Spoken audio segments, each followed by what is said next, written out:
Welcome to Family Law Now. Welcome our audience members and welcome David. Thank you, Russ. So good to be here. David is one of my mentors and has this new book out, The New Rules of Marketing, ninth edition.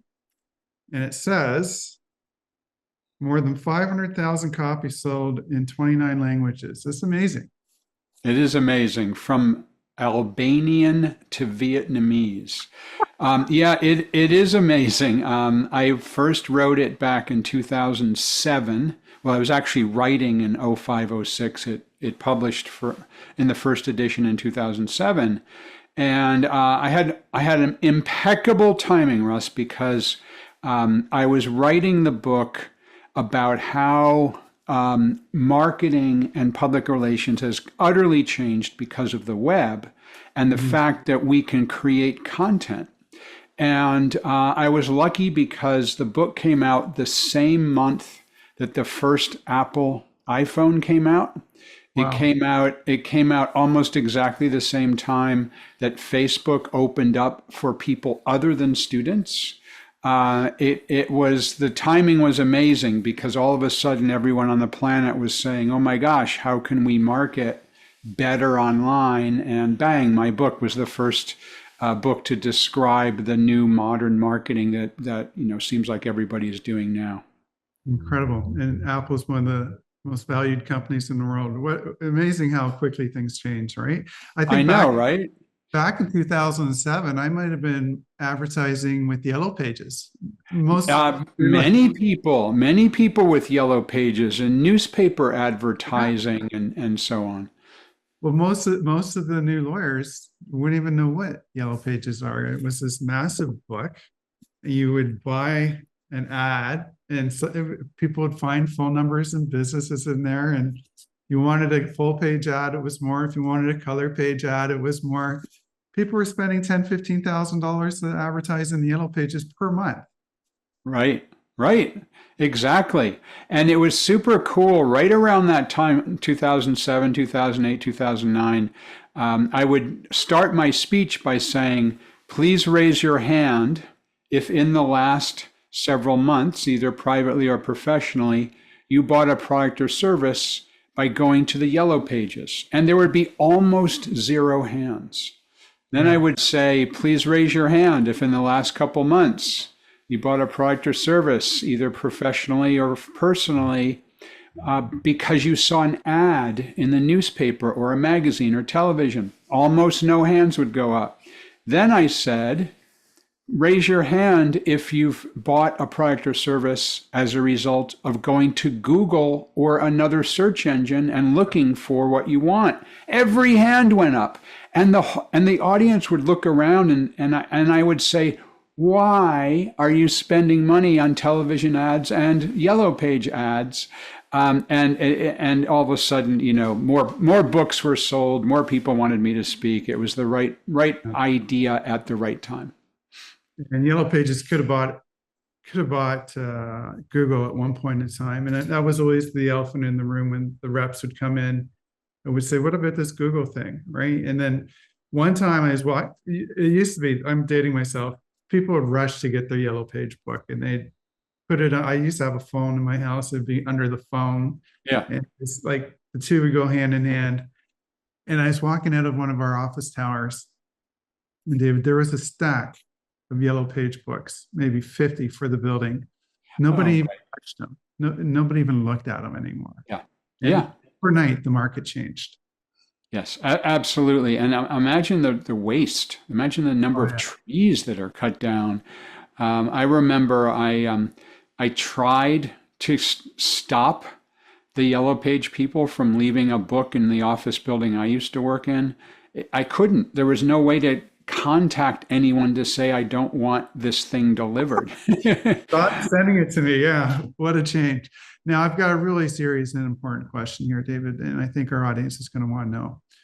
I think that's a deadhead symbol behind you. I know you're a fan. I am. So a couple of big questions. First of all, how many concerts have you seen? And secondly, did you catch them at the Sphere in Las Vegas?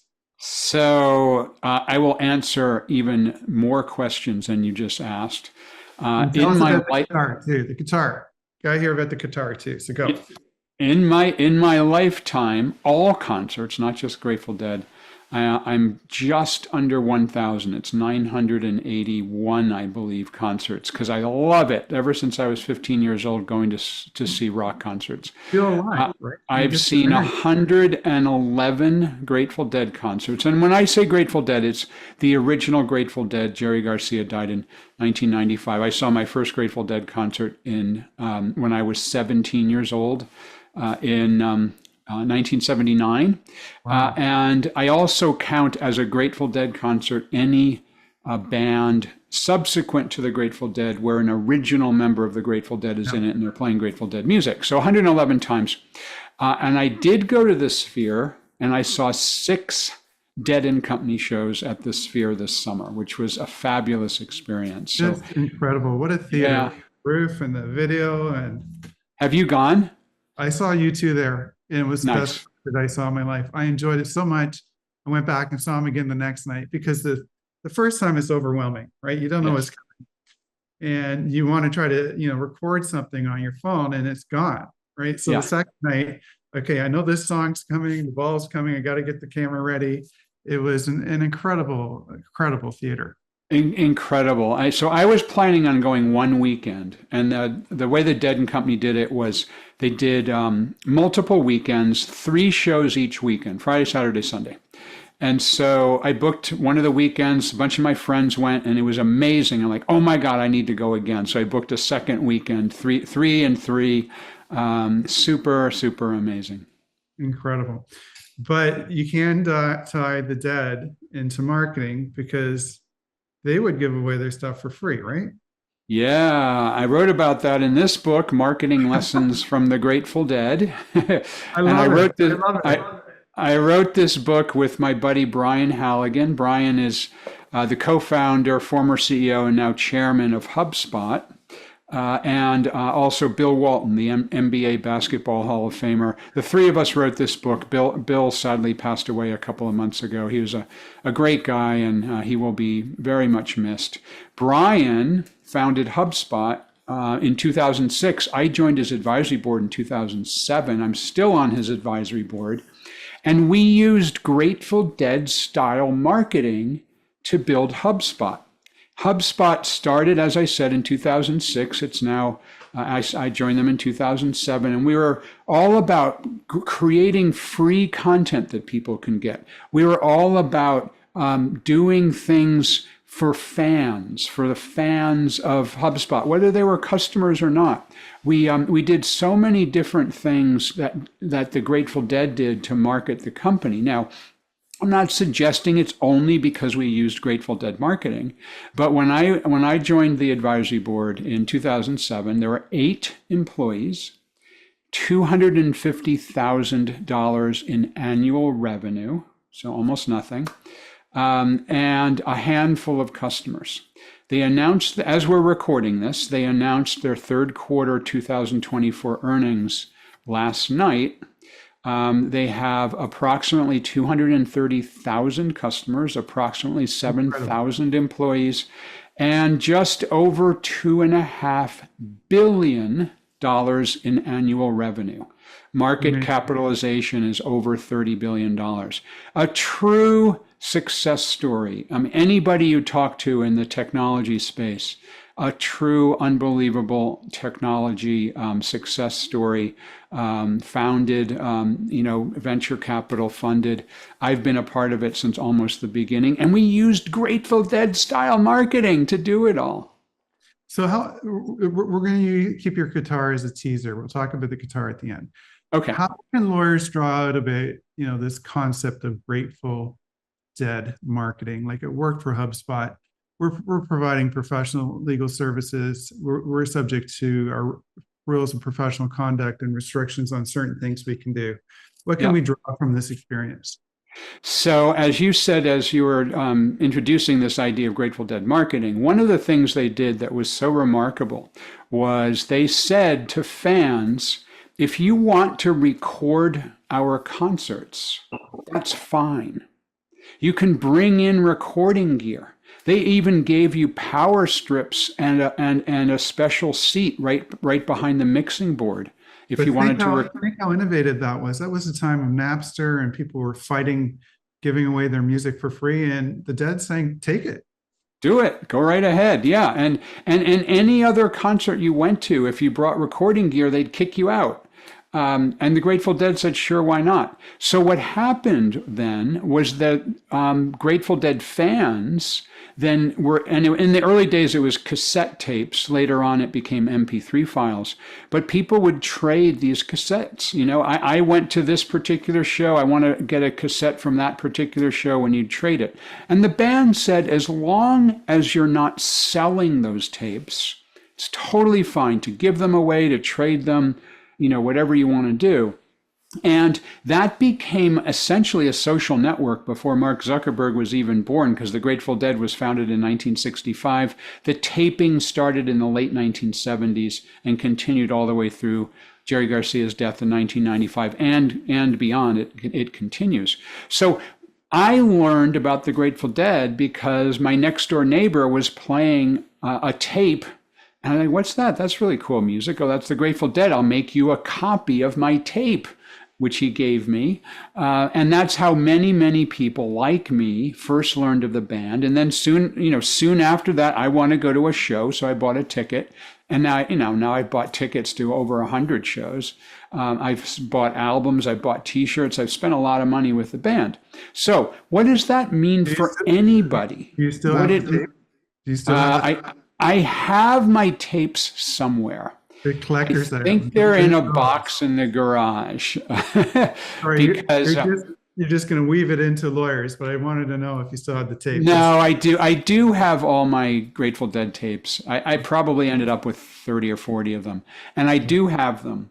But once MP3 files and better recordings, because generally the tapes, they might be second or third or fourth or fifth generation. They started to have a bit of a hiss in them. And it's fine if you're playing them on, remember the old Walkman style, that was fine. But now we are dating ourselves in this. I know, right? But now with modern audio systems, the sound quality is a little bit lacking. So I've basically upgraded, and I have a bunch of MP3 files now of better quality. So away for lawyers. I think you're going to say content. Right? What I'm going to say is that look at what you're doing, Russ. Right? Right now, we are doing what the Grateful Dead did. We are creating content. Now, we're not playing music, but we're having this discussion about how to do better marketing. And you are allowing people to listen to our conversation for free, just like the Grateful Dead allowed people to record their concerts for free. And you and I have talked about this a number of times. I've actually put you in the latest edition of the book because you are following the kind of marketing that works in the modern world. What works is, and as you rightly said, there are there's legal issues around what some professions, the legal profession, can say. And my daughter's an emergency room doctor. There's rules around what doctors can say and so on. Financial industry is another highly regulated industry. But that doesn't mean we can't have a conversation like we are now. And that doesn't mean you can't distribute like you're doing this conversation so other people can hear it. And then those people say, this guy Russ is pretty interesting. Maybe I'm going to buy one of his books, or maybe I'm going to hire him next time I need his expertise, or maybe I need to have him speak at a conference that's coming up. And that's all the things that can happen when you create this kind of information. You put yourself out there like you do, Russ. Or maybe you're going to find your book, The New Rules of Marketing. So let's talk about the book. What are the old rules? Like, I don't want to spend a lot of time on them, but what were the old rules? And then let's transition that into what these new rules are. Sure. So the old rules and the new rules have not changed since 2007 when the first edition came out. And we touched on them when we were riffing on the yellow pages. But the old rules are that you had to buy attention through advertising. You spent money on television ads, magazine ads, billboards by the side of the road. You bought a list of email addresses and sent to people. It was an advertising model. With public relations, the model was you hired an agency or you hired somebody in-house, and they pitched journalists on what it is you're doing. And in some businesses, sales was really important. You hired a team of salespeople. Maybe they knocked on doors or they cold called people, or you had a storefront where you had salespeople when they walked in, like an auto dealer or something. Those are the old rules, that you had to buy attention. The new rules, like super simple. You can earn attention. You earn attention by creating great content on the web that people find, that brands you as someone who's worthy of doing business, which is what I've done now for well more than 20 years, and what you're doing as well. Old rules sort of sound like that TV show Mad Men, right? Yeah. It is. Yeah. Yeah, it totally is. It's exactly what it is. But what I hear you saying, new rules could be social media. Right? New rules can be social media. It can be a great content-rich website. It can be, the real new parts of those new rules are understanding how to use artificial intelligence to take content you already own and repurpose it to be even more valuable. And I'll give you an example of that. Right now, we're recording this conversation. Let's then, and you may be doing some of this, let's create a transcript of this conversation using an AI tool that can take the audio of what we're having this conversation around, and then using artificial intelligence, transcribe that to become text.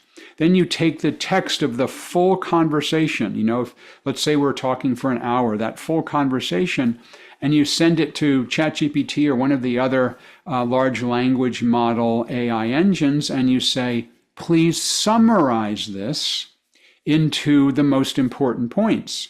That summary then can be sent on LinkedIn as a text update. It can be used in multiple ways. You can use that on your blog as a summary of the discussion to get more people who are interested in maybe doing it. You can then take the summary and put it back into ChatGPT and say, please write a compelling headline, and please provide the keywords that will be important for this. I mean, the idea of artificial intelligence with your own data. Now, that's really important distinction. I'm not talking about going to one of the large language models such as ChatGPT, and there's others, and saying, write me a blog post, because that's using other people's data as the starting point and is not original to you.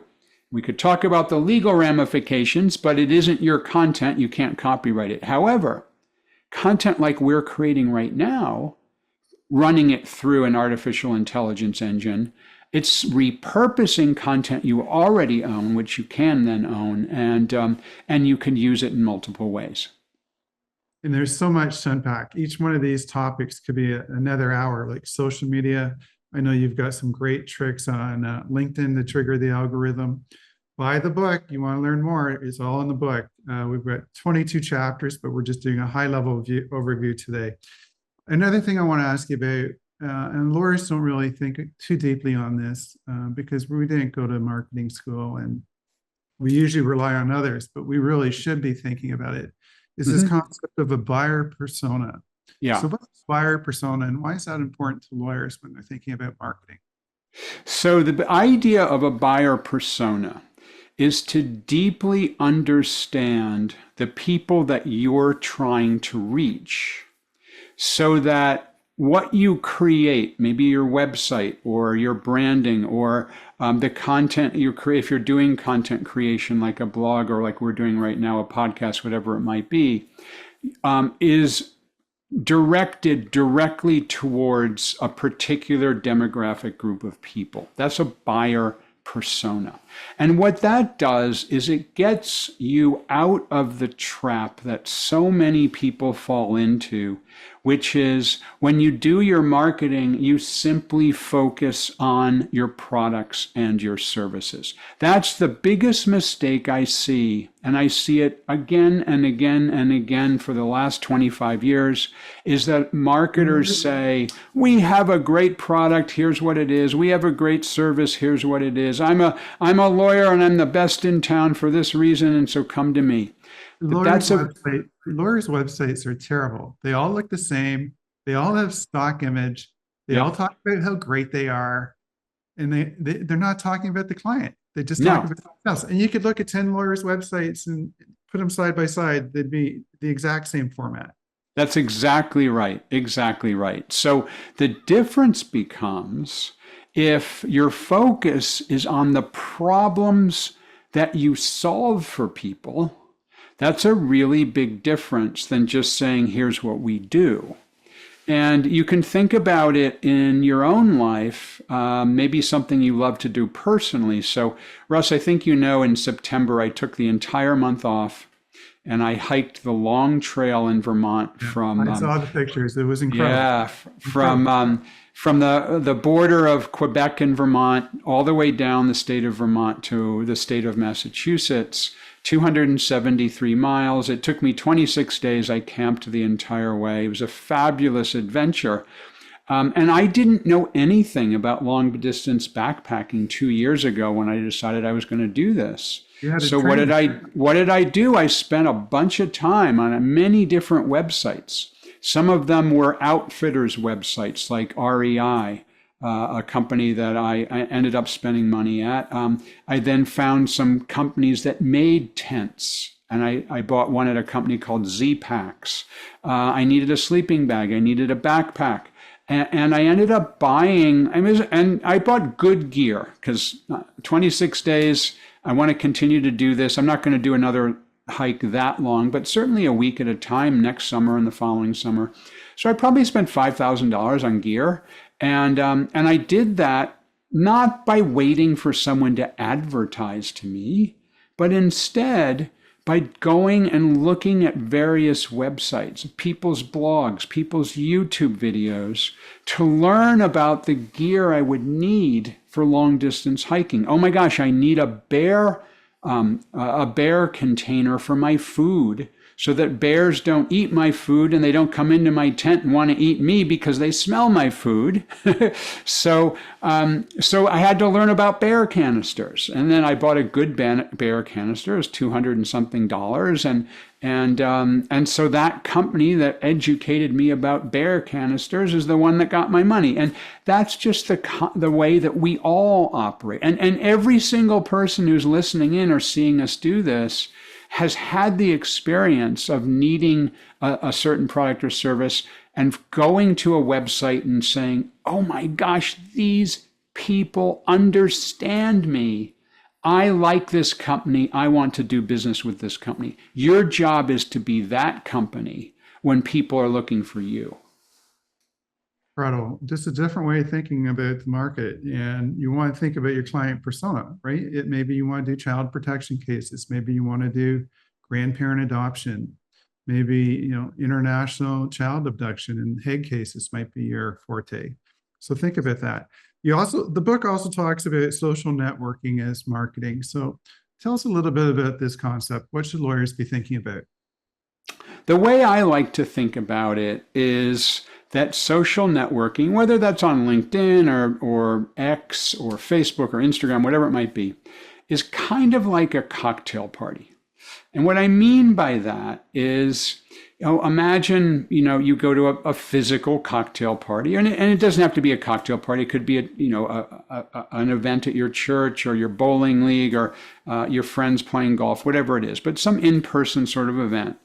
And you're having a conversation and someone says, what do you do? I'm a lawyer. And say, oh my gosh, I've got a problem. Maybe you can help me. Here's my problem. And it's a conversation. And it's not like you go into a golf foursome and say, I'm a lawyer. You should hire me. That's not what you do. And so when I think of social networking, I think of having interesting conversations, providing interesting information, being a part of a community, talking not about yourself, but wanting to know about what other people are interested in, talking about the things you love to do, not just what you do for a living, so that you're not marketing yourself on social media, but instead thinking about how you can be part of a community. And then if you become helpful as that part of that community, if you become somebody who is interesting and fun to communicate with as part of that community, people will learn, oh yeah, he's a lawyer. He's a lawyer in Ontario. And you know what? Sooner or later, people will need a lawyer, and guess where they're going to go? They're not going to pull out the yellow pages. They're not going to go to Google. They're going to say, hey, Russ, we've been connected here on Facebook for 3 or 4 years, and I need someone like you. Can we have a conversation? That's what social networking can do. And David's got a whole chapter on blogging. If you're watching or listening or tuning into this broadcast, you probably went to my blog, familyllb.com, and that's how you found us today. Want to learn more about blogging, buy the book. But just to that point, David, I know you're in the US. You guys had a big election recently. I'm not talking politics. I'm in Canada. But oftentimes I get American clients retaining me because their spouse will be in Ontario and they need Oh, to interesting. a court proceeding in Ontario. They're in the Midwest, can't make it to court. They'll find me. They may find my blog or this recording or other content we're producing, and they'll retain me in Ontario to respond to that court proceeding, even though they're in a different country. So it really is, it really does connect. A couple quick things I want to ask you about. Images and video. Lawyers are always focused on the details, on the legal arguments, but the images that we're using on our sites and the videos that we're producing could be another form of effective marketing. What should we be thinking about? Oh, 100%. And as you said earlier, when you were talking about lawyers' websites, typically they use stock photography. And the average lawyer says, okay, I need a website. So they contact a company to create a website. They pay a few $1,000s, and it's a cookie cutter website exactly like everybody else's. And the only original photo is probably a picture of the senior partner. That's typically what is done. But that one stock image of the clerk or the handshake at the boardroom table. Yeah. Those people have been to 30 law firms because they're on 30 websites, the exact same couple, right? The exact same photo frequently. Right, so yeah. Imagine how different it is if there are lots of original photographs of important lawyerly things, people in conference rooms. Sure, you can do that. But also, who are you as a person? What do you love to do? What are the things that you like to do in your personal life? Yeah. What does your building look like if it's interesting? Are you sponsoring any nonprofits? Which ones and why? Can we have a photograph of you with the people that you're helping in your nonprofit endeavors? All of these things serve to put a human touch on what you do. Same thing is true of video. So I always recommend a great way to show who you are is have an introductory video. And it doesn't need to be a big deal. You don't need to spend many thousands of dollars to film it. It should be good quality. It should be well produced, well edited, but it doesn't have to be hugely expensive, where you talk to the camera and you say, hey, I'm David, I'm a lawyer. Here's the kind of cases we take. Maybe we can help you. And that gives people a chance to know a little bit about who you are. Super valuable way to generate attention with the market that you're trying to serve. You want to learn more? Chapters 14 and 15 in David's book, video and photographs. I've got a story. One of our lawyers in her bio included a picture of her at the pyramids. Nice. And a client came in and said, I really like that picture of you in the pyramid, and that's why I chose to come and retain your law firm, because Really? of the personal touch in a bio. something that, and they had an icebreaker and something instantly to talk about. And you just start developing that rapport and that relationship, even online before the client comes into the office. 100%. And a great example of that, well, we talked about it earlier. Here I am with our Grateful Dead logo on one side of me, and on the other side of me is a surfboard because I love to surf. And I showcase those things, frequently. But I have a great example that's a story in the book as well, is another person that I met at Business Mastery. So I speak at Tony Robbins Business Mastery events, and I met Dr. John Marashi. Dr. Marashi is a dentist in Southern California.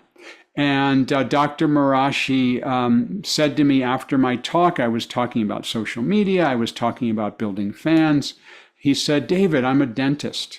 What do you mean I can stand out? What do you mean I should have photographs of my personal life? I mean, it doesn't really make sense to me. So we started to chat. And And I lawyers, said, lawyers don't like that, right? They go, "Oh, my personal life's personal. I don't yeah, want my clients right. knowing that I coach little Johnny's softball team or something." But this is what clients want, right? They want that This is connection. what clients want. And this is the conversation I had with Dr. Marashi and right after I got off the stage. And I said, well, what do you love to do, Dr. Marashi? And he said, I love to skateboard. I've been skateboarding since I was a kid. I'm still doing it. I'm now 50 years old. And I said, well, why don't you showcase your love of skateboarding? So he did. He decided to do that. And prior to meeting me, prior to hearing me speak and reading The New Rules of Marketing and PR, his dental practice marketing was just like other dentists in California. It was a basic website, pictures of him looking very dentist-like, pictures of teeth, the usual stuff. But then he decided to go all in on his love of skateboarding. So on his website, there's pictures of him skateboarding. In the practice itself, he has skateboards mounted on the wall, and he will occasionally skateboard from one examination room to another. But I want to make sure everyone knows he does not stand on a skateboard when he fixes teeth. And then he created an Instagram feed. And he created this feed. He started to do dental related things, but also he had images and video of him skateboarding. And so I didn't think much of it after I had mentioned to him, hey, you should talk a lot about your skateboarding on with your dental practice. I didn't think much about it after that, but he contacted me, maybe it was about a year later. And he said, David, I just wanted to let you know and thank you that what you shared with me about sharing my skateboarding on my dental practice website and Instagram and in the office has been transformational for my business. And he said, this was just a year later, he said that simply by talking about skateboarding, he had 23% more patients, new patients come to him, and 20% more revenue from those patients than he had before. And the reason is because imagine you're new to Southern California and you go to the search engines and you say dentist in Southern California. You find some dentists who are practicing right near where you live. And you've got 5 that look exactly the same. And the 6th one is this guy who's got who's got skateboarding images. I go, well, that's pretty interesting. Maybe I should check this guy out. Or if somebody asks for a recommendation, hey, I'm new to the community. I need to get a dentist. Who do you use? Oh, you should check out Dr. Marashi. He's my dentist and he's a skateboarder too. And it's interesting and important to note that it's not just other skateboarders that want to work with him. It's just people who are attracted to his passion. And I love the fact that he actually quantified how valuable it is for him to simply talk about his passion for skateboarding on his social networking feeds. And he had, I forget the number now, but last time I checked, it was something like 40,000 followers on Instagram. A dentist with 40,000 followers on Instagram. That's Dr. Marashi. So much to unpack. Just to let our audience know, when David and I were getting ready to come online, David said to me, what are we going to talk about? I don't know, just go through the book and let it rip. But you get, these are the stories that really resonate. And if you haven't been to Tony Robbins Business Mastery, I'd recommend it. I'm a fan. I first met David at one of these events, and my numbers mirrored the doctors, especially during the pandemic, were 30% year over year. Other lawyers are shuttering their offices. We were adding staff and growing. But just on that topic of skateboarding, when I heard you mention that story a few summers ago, I thought, what do I like, right? Yeah. And this is in the middle of winter in Canada, right? And I said to my wife, Janie, you know, there's this greenhouse on Costco. I always thought it'd be cool to build a greenhouse. And Oh, she nice. goes, you're crazy. I go, I'm ordering the greenhouse. The greenhouse shows up, a million pieces. It takes us like 4 days to put together. It's all together. I thought, I'm going to videotape this and I'm Yeah. going to start a garden series. So I would do weekly updates. I'm a lawyer, but I enjoy the gardening and lots of people love it too. And they say, look, and they're making recommendations. They're saying, plant this. How are the tomatoes doing? I was bumping into people in court. They were saying, how's the garden coming along? I saw a tree Nice. fall down on the greenhouse. But it just creates that connection, right? It does. And It does. even though they enjoy gardening, they may have a friend who's going through a divorce, and they're saying, I know this guy, he's got a greenhouse. He happens to also be a lawyer. But the greenhouse was the connection. So it really does work. Right, Um, right. And we talked about me and the Grateful Dead. You know, it's like I've got a whole bunch of friends who are also Grateful Dead fans, and they know that I'm a marketing guy. So it's super interesting how that works. And you said earlier, Russ, that especially lawyers are reluctant to share what they yeah, do in their personal life around their business. And I see that in so many industries. There's like a brick wall. And over here, we've got, I am a very important lawyer, and this is very serious business. And over here, it's like, yeah, I love to do something. Maybe it's greenhouse, maybe it's skateboarding, maybe it's going to rock concerts, maybe it's surfing, whatever it might be. Bring those two things together. People want to know who you are. They want to do business with somebody who's interesting.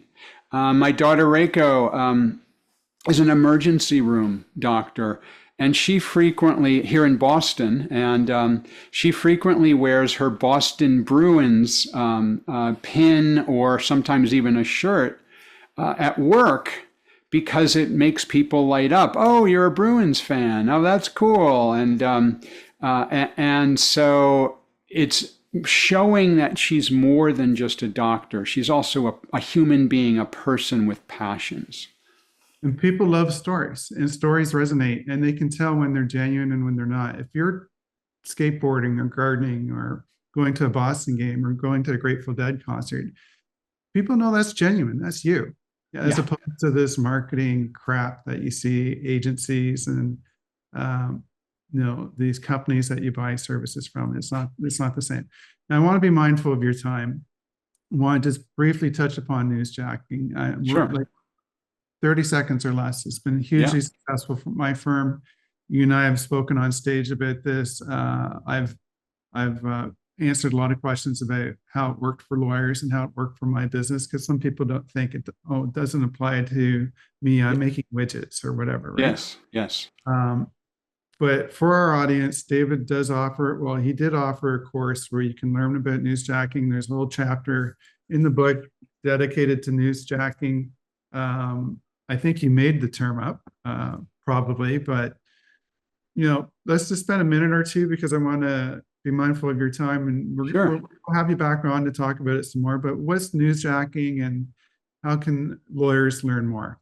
So, newsjacking is the art and science of injecting your ideas into a breaking news story. I didn't invent the word, but I did apply the word to the concept of what I talk about. So, in any breaking news story of any kind, it always follows a bell-shaped curve of its interest. So the news story breaks, it gathers interest, it peaks sooner or later and then it drops off. It always happens. The length of time may be different. If it's a short story of importance, maybe it's over a day. If it's a huge story like COVID, it might be over a year. But it always happens in the same way. So the idea of newsjacking is when a story first breaks, members of the media and members of the public are looking for somebody who has expertise in that topic. The media is looking for somebody to quote, and members of the public might be looking for someone who can help them based on what's happening right now. So your job, if you want to do newsjacking, is to figure out what's my area of expertise and then look for news stories related to that area of expertise. And Russ, I love talking about you because we met in January of 2020, and we all know what happened just a couple of weeks later, which is COVID hit.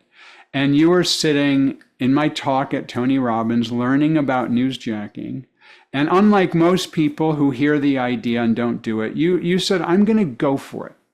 And you created so much content about family law in Canada and what's going on with COVID-19 and the ramifications for the law.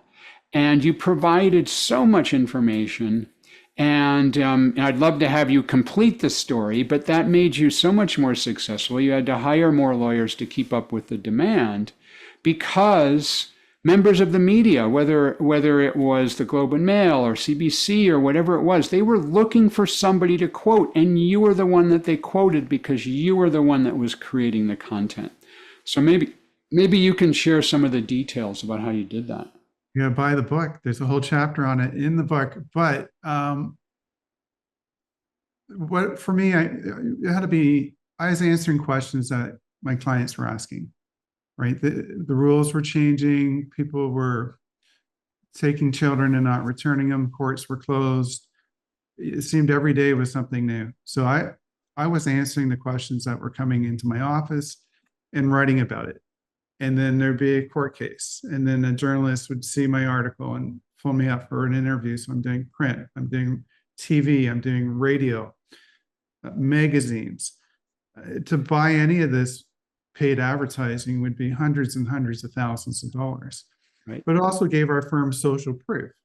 The clients could see that we're being showing up in the newspapers, that we're on the radio, that we're on TV, which kind of snowballed, right? Then everybody wanted to retain our firm. You're dealing with these issues that I need help with, and I want you to help me through this process. I heard you on the radio. I read you in the magazine. I read you in the Globe and Mail this morning. And then it really snowballed. So for me, I was focusing on what I'm passionate about, which is family law, answering questions that clients were asking, lots of material, obviously with pandemic. The rules were changing. Court cases were coming out. Lots to talk about. Went on for years, unfortunately, in Canada with the lockdowns and everything else. But buy the book, super effective way to market. I did promise David we're going to get him out for his next meeting he has scheduled. But let's sort of bring this train into the station, David. Something that we haven't talked about that lawyers seem addicted to is paid per click Google advertising. Right. And lawyers fear, because I've had this fear, if I don't pay, the phone's not gonna ring. I'm not gonna be able to pay my rent or my taxes. So I got to give this money to Google because I need the clients. What's your take on PPC, pay per click, hiring these agencies, spending money on Google? As opposed to some of these other methods we talked about today? Well, to me, it's really simple. Why should you pay for something you can get for free? So that's the first statement. And everything we've been talking about for the last 45 minutes is how to get this attention for free. That being said, pay-per-click is quite measurable. You know how much you're spending with Google or other places with pay-per-click. And then you know who's come in to become a sales lead through that channel. And so you can do the math and you can figure out we spent, I don't know, let's say $5,000 in the last month on Google Ads. And then you can say, how many clients did that bring in? It brought in 10 new clients that generated $100,000 in revenue. And then you can figure out, is that worth the effort? And I'm hearing from more and more people that the spread is getting much, much smaller over the past few years, so that it might still be in quotes profitable, but it's really not, because they're spending more and more and more money on the pay-per-click, and they're getting fewer and fewer people who are signing up. So you can do the math and figure that out yourself. But ultimately, you're going to want to own those leads rather than rent those leads. So in other words, you should create the kind of content Russ just talked about. All this great information about, in his case, he was writing about issues related to COVID-19. In your case, who are your potential clients? Who are the people you're trying to reach? Figure out that buyer persona, create content for them that the search engines find and reward you with because they're sending people to your website. And then you've got content that lives forever. I mean, I'm fortunate. I've been blogging now for more than 20 years. I'm still getting people finding me from blog posts I wrote 20 years ago and 19 years ago and 18 years ago. It never goes away. If you do newsjacking, the story that comes out never goes away. It's still, you can still find the stories that are quoting Russ in the Globe and Mail even today that he was interviewed for 3 or 4 years ago. So with pay-per-click, if you stop paying, it goes away. It's like renting a house versus owning a house. And ultimately, if you put the work in, so yes, it takes time, but it doesn't take money to create this kind of content. You put the work in, it lives forever. It's driving people to you forever. And that content that David wrote 20 years ago, you can use AI, freshen it up, clean it up, put it out there again. 100%, which I do. I take old blog posts, change them up a little bit, put them out again. 100%. Okay. All right. So where can people find your book? If New Rules of Marketing and PR, how can lawyers get their hands on this if they want to get a copy? Should be available everywhere that you want to buy a book, at Chapters or Amazon or wherever it might be. Do make sure you buy the 9th edition if you're reading it in paper. The last edition that came out in audio is the 8th edition from a couple of years ago. Kindle and other online formats, our ebook readers are also available. Okay. Now let's go full circle. We did start with the Dead. We're going to end with the Dead. Tell us about this guitar, because it's simply an incredible story. I should have brought it in so you could see it, but yeah, I was fortunate to have purchased a guitar that was used by Bob Weir, who's a founding member and guitarist, singer, and songwriter for the Grateful Dead. And he used this guitar for about 3 years, from 1983 through 1986, about 100 Grateful Dead shows and maybe 50 or so shows of his personal band called Bobby and the Midnights. It was also played by Joe Walsh. It was also played by Bob Dylan. And I have pictures, I have a whole bunch of pictures of Bobby Weir playing it. I have a picture and some video of Bob Dylan playing the guitar. So I purchased this guitar at auction. And what I love about it is, yes, it's a guitar that was used in 100 shows by my favorite band. The first show that Bobby Weir ever played that guitar, was October 11th, 1983 at Madison Square Garden in New York City. And I was at that show. Oh. And I think it's super cool that a show I was at, which I remember distinctly because it was a great show, he was playing that guitar, and then 30 something years later, the band issued that show as an album, a live album on CDs and also via streaming. So that's super cool. And what I do now is I loan the guitar out to people who play in Grateful Dead cover bands. That's so amazing. It's so It amazing. turns out that Thought there's you like had a like a glass case and you can't touch it, but no, you're no, like it's not. you're using this guitar and they're playing it on gigs. Like it's incredible, right? It's incredible. So imagine, and there's a lot of Grateful Dead cover bands, something like 500 Grateful Dead cover bands around the world. They practically every American city has one. And imagine you play the Bobby Weir role in a Grateful Dead cover band, and all of a sudden you have an opportunity to play a guitar that Bobby Weir played for 100 shows, and these guys all know the guitar. They know the guitars that he's played over the years. The guitar I own is called the No Fun guitar. There's a sticker on it with the word fun and the universal symbol for no, the red circle and the line through it. And so I loan it to these players. And the next time is just a week from now. I'm going to the Capitol Theater in New York City. It's a pretty big venue. It's about 1,800 seats.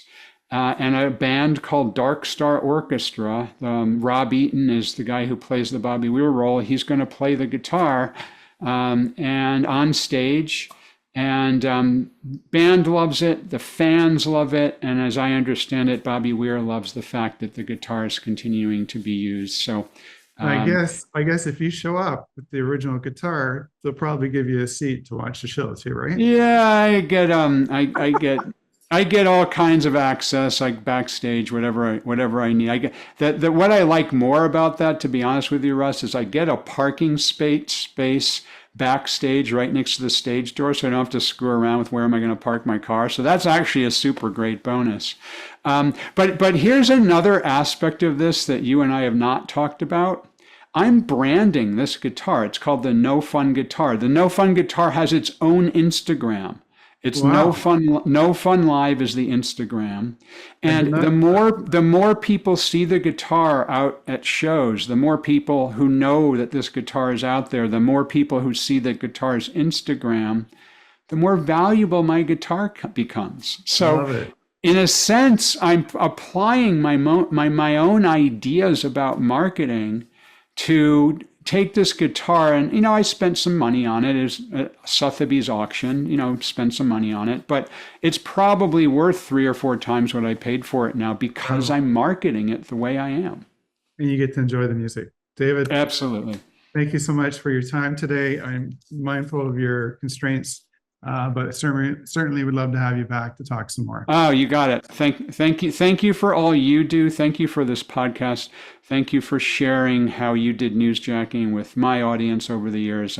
I love what you're doing, Russ. Thank Yeah. you. Well, I thank everybody for tuning in to Family Law Now.